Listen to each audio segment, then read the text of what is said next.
बच्चों, मैं सुधांशु शेखर और शेखर साइंस ट्यूटोरियल में आपका स्वागत है।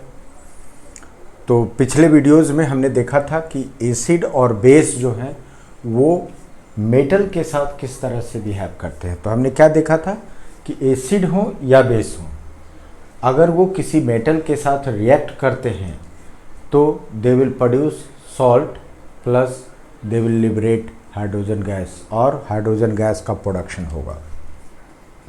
तो ठीक उसका जो नेक्स्ट टॉपिक था वो ये था कि हमारे पास जो मेटल कार्बोनेट्स होते हैं, हमारे पास जो मेटल कार्बोनेट होते हैं, तो कार्बोनेट का मतलब आप समझ जाओ कि अंतिम में क्या लगा होगा, CO3 कार्बोनेट, और metal hydrogen carbonate that is HCO3। सो कह रहा है कि जितने भी मेटल कार्बोनेट्स, आखिर मेटल कार्बोनेट या मेटल हाइड्रोजन कार्बोनेट की हम चर्चा क्यों कर रहे हैं, तो हमें पता है कि हमारे पास जो भी एलिमेंट्स हैं वो अर्थ क्रस्ट यानी अर्थ के सरफेस के अंदर पाए जाते हैं। और जब ये अर्थ के सरफेस के अंदर पाए जाते हैं तो ये प्योर फॉर्म में नहीं पाए जाते, यानी ये बहुत अलग अलग तरह के एलिमेंट्स, वाटर या फिर इनके साथ कई तरह के इम्प्योरिटीज़ पाए जाते हैं, यानी ये किसी न किसी के साथ रिएक्शन करके और अर्थ में पड़े रहते हैं। फिर हम इन्हें बाहर निकालते हैं, इनकी साफ़ सफाई करते हैं, इनका प्यूरिफिकेशन होता है और तब वो अलग अलग सिम्टम में अलग अलग एलिमेंट यूज किया जाता है। सो अभी हम देखने वाले हैं कि कार्बोनेट और हाइड्रोजन कार्बोनेट जो है वो हमारे एसिड के साथ किस तरह से बिहेव करते हैं। तो सबसे पहला है मेटल कार्बोनेट प्लस एसिड। कह रहा है कि salt plus carbon dioxide plus water. तो कह रहा है कि कोई भी मेटल कार्बोनेट अगर किसी एसिड के साथ रिएक्ट करता है तो ये salt plus carbon dioxide plus water का फॉर्मेशन करेगा।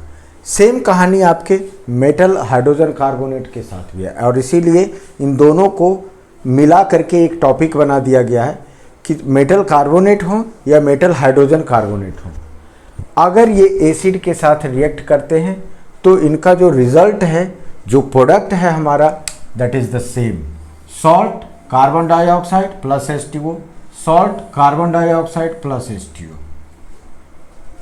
यानी कि एकदम बहुत सिंपल है कि मेटल कार्बोनेट हो या मेटल हाइड्रोजन कार्बोनेट हो, अगर ये एसिड के साथ रिएक्ट करेंगे they will produce salt plus carbon dioxide plus H2O।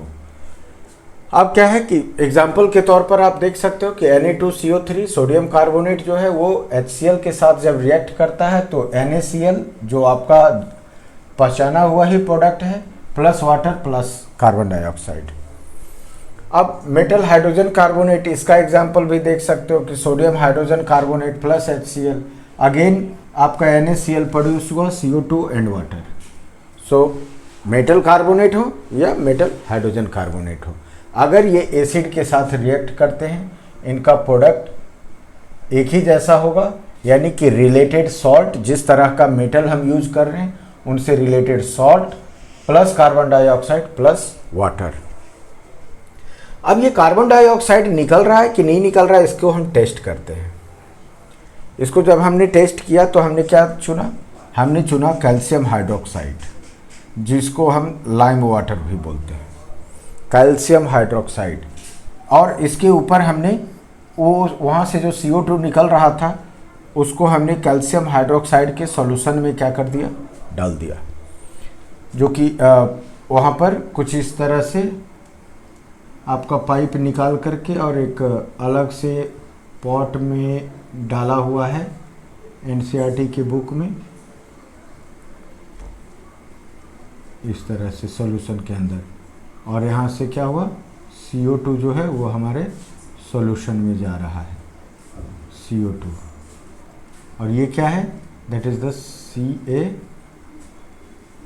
CaOH2।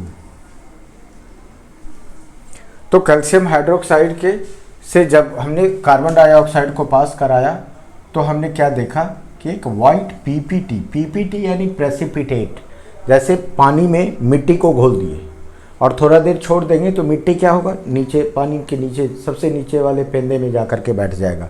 That is called PPT, precipitate. तो कह रहा है कि एक वाइट कलर का प्रेसिपिटेट हमें गेन होगा और वो नीचे क्या होगा, प्रेसिपिटेट का मतलब ही है कि वो नीचे पेंदी में जा कर के बैठ जाएगा। सो वाइट पीपीटी बनेगा और प्लस वाटर बनेगा। अब हमने क्या किया, कार्बन डाइऑक्साइड की मात्रा और बढ़ा दी।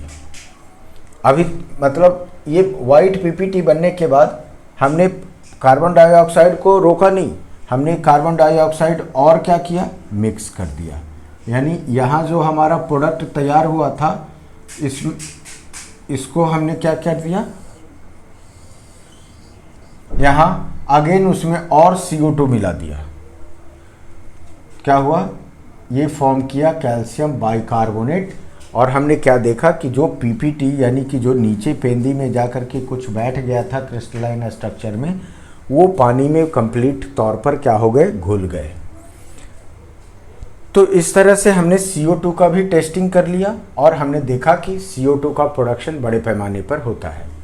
आप कहोगे कि फिर इनकी ज़रूरत क्या है, इस CO2 से क्या होगा। ये CO2 आप देखते होंगे कि अक्सर आप ट्रेन, बस, मेट्रोज़ या फिर बड़े बड़े ऑफिस, बड़े बड़े अपार्टमेंट सीरीज बिल्डिंग्स में आप जाते होंगे तो देखते होंगे कि वहाँ एक सिलेंड्रिकल स्ट्रक्चर दीवार में टंगा हुआ रहता है और जिसको हम बोलते हैं फायर एक्सटिंग्विशर, यानी आग बुझाने वाला उपकरण। तो वहाँ पर हम इसी सॉल्यूशन को यूज़ करते हैं और हम बहुत बड़े पैमाने पर CO2 का प्रोडक्शन करते हैं कि अगर कभी ज़रूरत पड़ने पर अगर बिल्डिंग में आग लग जाती है, मेट्रो में आग लग जाती है या कहीं भी, तो गाड़ी, बस, कहीं भी उनके पास ये नोटिस होता है कि उनके पास फायर एक्सटिंग्विशर होना चाहिए। तो उस फायर एक्सटिंग्विशर में यही सॉल्यूशन रखे रहते हैं। और जब हम उनके ऊपर देखिएगा कि इस तरह से हैंडल होता है पकड़ने के लिए, तो उसको जब हम प्रेस करेंगे तो ये दोनों के बीच का जो बाउंड्री था वो टूट जाएगा और बहुत सारा कार्बन डाइऑक्साइड प्रोड्यूस होगा जो हमें आग बुझाने में मदद करती है। यानी यही वो केमिकल्स है जिसको हम फायर एक्सटिंग्विशर में यूज़ करते हैं। ये CO2 के प्रोडक्शन में हमें हेल्प करता है। हम दूसरा कार्बोनेट का भी एग्जांपल देख सकते हैं, जैसे कैल्शियम कार्बोनेट। इसको हमने HCl यानी एसिड के साथ मिक्स किया, again salt plus water plus carbon dioxide. तो ये रिजल्ट हमारा तय है कि मेटल कार्बोनेट हो या मेटल हाइड्रोजन कार्बोनेट हो, अगर ये एसिड के साथ रिएक्ट करते हैं तो इनका जो प्रोडक्ट होगा that is the salt related to the metals. जिस तरह का मेटल हम यूज करेंगे वैसा सॉल्ट होगा, बट कार्बन डाइऑक्साइड और वाटर जो है वो हमारा कॉमन प्रोडक्ट होगा। सॉल्ट के साथ साथ कार्बन डाइऑक्साइड प्लस H2O, अगर हमारा कोई भी मेटल कार्बोनेट या मेटल हाइड्रोजन कार्बोनेट किसी एसिड के साथ रिएक्ट करता है। अब जो आगे का टॉपिक हम लोग देखने वाले हैं कि एसिड और बेस जो हैं वो आपस में ही मिल करके किस तरह से रिएक्ट करते हैं।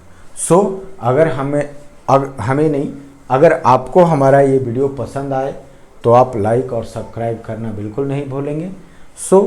In the next chapter, in the next topic और के लिए हम मिलेंगे अगले वीडियोज़ में कि एसिड और बेस आपस में रिएक्ट करने के बाद किस तरह का इफ़ेक्ट देते हैं। Thank you.